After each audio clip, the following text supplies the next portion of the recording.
बारिश की बूंद। मेरी शक्ल सूरत कुछ ऐसी थी कि दो चार लड़कियों के दिल में गुदगुदी जरूर पैदा कर देती थी। कॉलेज की कुछ लड़कियां मुझे देखते हुए आपस में बातें करती थी। देख अर्चना कितना बोला है, हमें देखकर अपनी नजर नीचे करके एक और जाने लगता है, जैसे हमारी हवा भी न लगने पाई। डरता है कि कहीं हम लोग उसे पकड़ न ले। हाय कितना हैंडसम है, जीत जाता है अकेले में उससे लिपट जाओ। ऐसा मत करना, वरना दूसरे लड़के भी तुमको ही निपटा लेंगे। धीरे धीरे समय बीतने लगा था। मैंने ऐसा कोई सबक नहीं पढ़ा था जिसमें हवस की आग धधकती हो।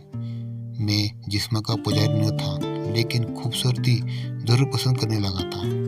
एक दिन उसने खूब सज धज कर चारबत्ती के पास मेरी साइकिल के आगे पहिए के अपनी साइकिल का पिछला पहिया भिड़ा दिया। शायद वो मुझसे आगे निकलना चाहती थी। उसने अपनी साइकिल एक और खड़ी की और मेरे पास आकर बोली, माफ कीजिए, मुझसे गलती हो गई।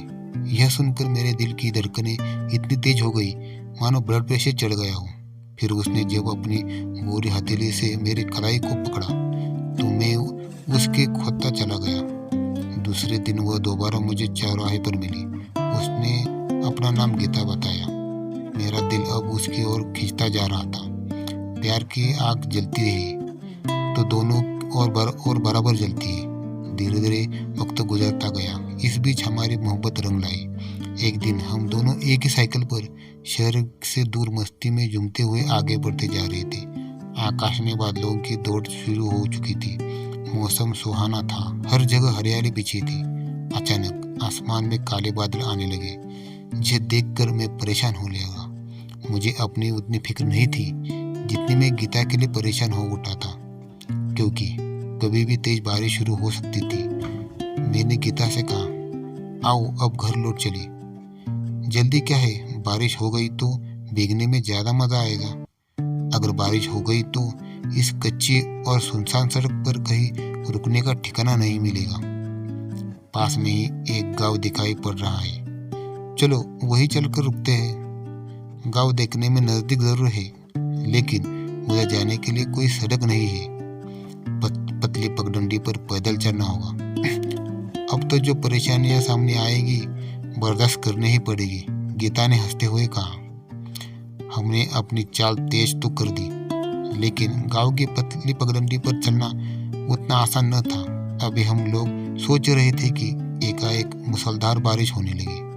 कुछ दूर पर घास फूस की एक झुकड़ी दिखाई दी।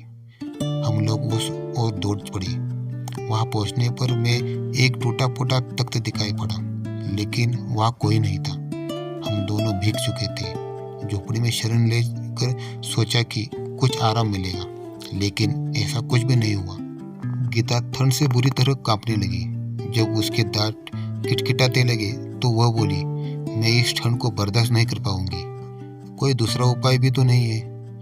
तुम मुझे अपने आगोश में ले लो, अपने सीने में छुपा लो, तुम्हारे जिस्म की गर्मी से कुछ राहत मिलेगी। गीता ने कहा, गीता, हमारा प्यार अपनी जगह है, जिस पर मैं धब्बा नहीं लगने दूंगा, लेकिन तुम्हारी हिफाजत तो करनी होगी। यह कहकर मैंने अपनी कमीज उतार दी और उसे अपने सीने से चिपका दिया।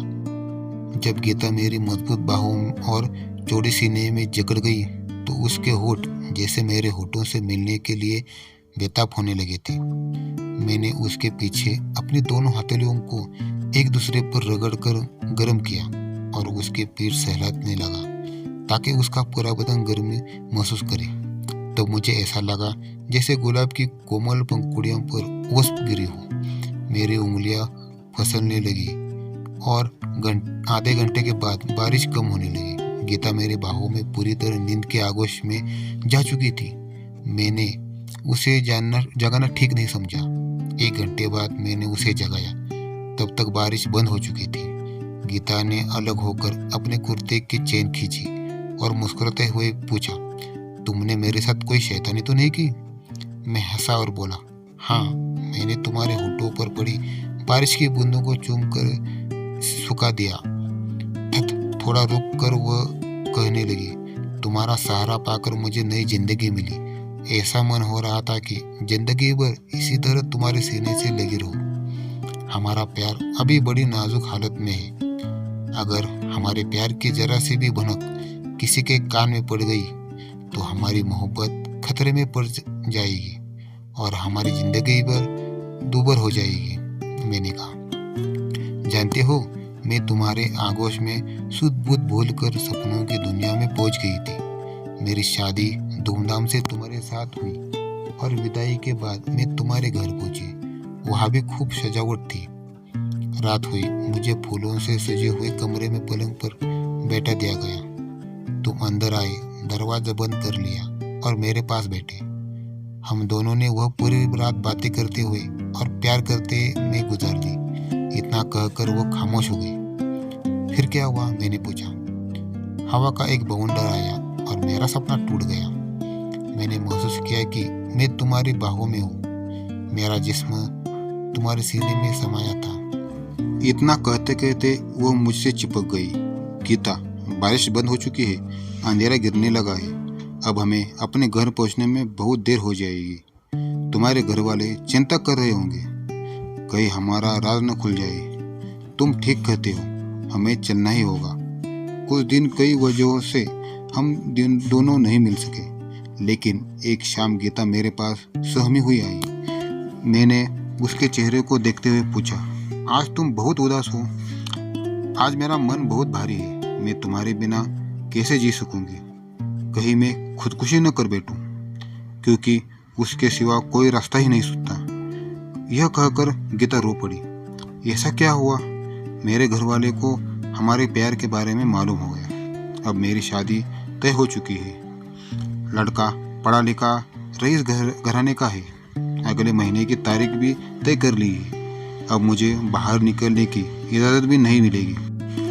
गीता रोते हुए बोली, तुम्हारे घर वाले जो कर रहे हैं वह तुम्हारे भविष्य के लिए ठीक होगा। मैं तुम्हारा कोई मुकाबला नहीं। उनके अरमानों पर जुल्म मत करना। हमारा प्यार आज तक पवित्र है, जिसमें कोई दाग नहीं लगा। समझ लो कि हम दोनों को कोई सपना देखा था। यह कैसे होगा? अपने आप को एडजस्ट करना ही पड़ेगा। मेरे लिए कई रिश्ते आए, पर मैंने किसी को पसंद नहीं किया। उसके बाद मैं तुम्हें अपना दिल दे बैठी। अब तुम मुझे भूल जाने के लिए कहते हो। मैं तुम्हें बेहद प्यार करती हूँ। मेरा प्यार मत छीनो। मैं तुम्हें भुला नहीं पाऊंगी। क्या तुम मुझे तड़पते देखते रहोगे? मैं तुम्हें हर कीमत पर हासिल करना चाहूँगी। कुछ दिन हम लोग अपना दुख मन लेकर समय बिताते रहे। किसी काम को करने की इच्छा नहीं होती थी। गीता की माँ से उसकी हालत देखी नहीं गई। वो इकलौती लड़की थी। उन्होंने अपने पति को बहुत समझाया। गीता के पिता ने एक दिन हमारे यहाँ संदेशा भेजा, आप लोग किसी दूर किराए के मकान में दूर चले जाओ, ताकि दोनों लड़के की भविष्य खराब न हो। हमें दूसरा मकान में शिफ्ट होना पड़ा। 3 महीने तक हम एक दूसरे से नहीं मिले। चौथे महीने गीता के पिता मेरे पिता से मिलने आए और साथ में मिठाई भी लाई। बाद में उन्होंने कहा, रिश्ता वही होगा जहाँ गीता चाहेगी, इसलिए 2 साल में उसकी पढ़ाई पूरी हो जाने पर विचार होगा। आप लोग दूर चले आए। हम दोनों की इज्जत नीलाम होने से बच गई, वरना आजकल के लड़के लड़की माँ बाप की नाक कटा देते हैं। मेरे पिता ने उनकी बातों को सुनकर और हंसकर टाल दिया।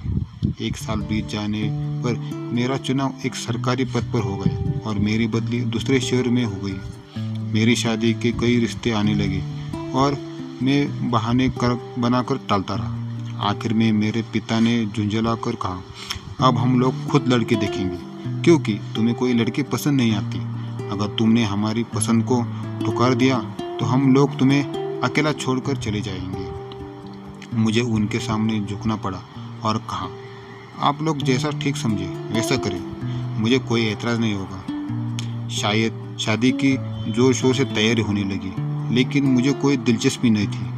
बारात धूमधाम से एक बड़े होटल में घुसी, जहां बताया गया कि लड़की के पिता बीमार होने के चलते द्वार 4 पर नहीं पहुंच सके। उनके भाई बारात का स्वागत करेंगे। लड़की को लाल घाघरा चोली में सजाकर स्टेज तक लाया गया, पर उसके चेहरे से आंचल नहीं हटाया गया था।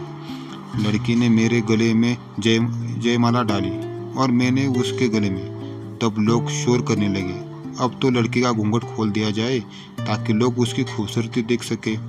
लड़की का घूंघट हटाया गया, जिसे देखकर मैं हैरान रह गया। उसकी आंखों से आंसू बह रहे थे, मानो कि जबरदस्ती बांधा गया हुआ। मैंने एक उंगली से उसके सर को ऊपर किया। उसकी नजरें मुझसे टकराई तो वह बेहोश होते होते बची, क्योंकि वह लड़की और कोई नहीं बल्कि गीता ही थी। स्वागरात में गीता ने मेरे आगोश में समाकर अपनी खुशी का इजहार किया। उसका प्यार जिंदा रह गया। मैंने उसके गुलाबी गाल पर अपने होठों पर रखकर प्यार से कहा, गीता, तुम्हारे गालों पर अभी तक बारिश की बूंदें मोतियों जैसी चमक रही है। थोड़ा मुझे अपने होठों से चूम लेने दो। यह सुनकर गीता खिलखिलाकर हंस पड़ी, जैसे वह कली से फूल बन गई हो। ऐसे रोमांटिक स्टोरी सुनने के लिए हमारे साथ